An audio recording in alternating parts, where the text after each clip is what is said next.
So this is a practice which teaches you how to learn to watch your thoughts. It's from my book 100 Mindfulness Meditations. It's practice 18 and it's called the Thought Barometer. It starts with a quote from Isaac Newton: "What goes up must come down." So the idea with this one is we want to create a link between the physical body and the contents of mind. And the contents of mind will either have a thought in it or a gap. Yeah, so we have thoughts and we have gaps. When we have a busy mind, the gaps might be very, very small, and that's absolutely fine. In this practice, we're not saying that gaps are better than thoughts or thoughts are better than gaps. All we want to do is create a link physically. We're going to use the hand going up and down as a physical link to reflect what's happening in mind. So it's just an experiment. It's a way of exploring with curiosity. It's almost a game.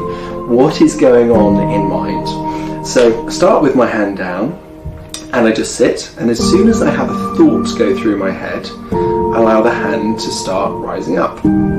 If there's still a thought present, then I'm going to stay with it, stay with my hand up like this, and then when I notice there's a bit of a gap, the hand can start to fall. If I notice a thought again, the hand will rise.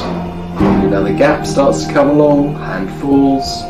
Maybe I might notice a little moment of silence and then the hand comes up again, and so on. So the hand's going to be going up and down throughout this practice, and that's absolutely fine. All we're trying to do is create this link between the hand going up and down and the presence and absence of thoughts.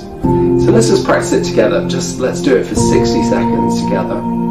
So we'll just go into silence and just notice whether thoughts are present or absent, and I'll do it as well, and reflect that with one hand going up or down. Here we go.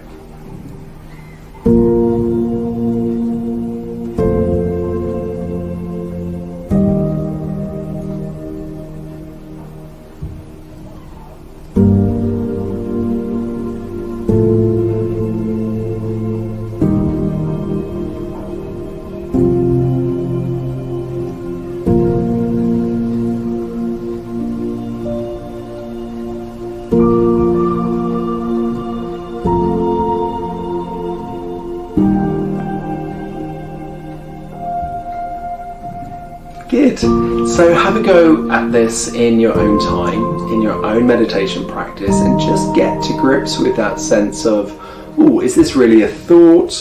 Is it a space or a gap? Is it a thought about a gap? The mind can be really tricky about this. So we can have thoughts, we can have thoughts about thoughts, we can have thoughts about gaps. Those are all thoughts, obviously. And then there are moments where there'll be spaces as well. And over time you might start to notice that as you practice with this and just treat it as play, as a game, that there may start to be more moments of space, and that's just something to be interested about as well. So check this out, and if you're interested in more practices which can help with this, there's a whole section on meeting the mind in my book. So check out 100 Mindfulness Meditations on Amazon. Thanks for watching.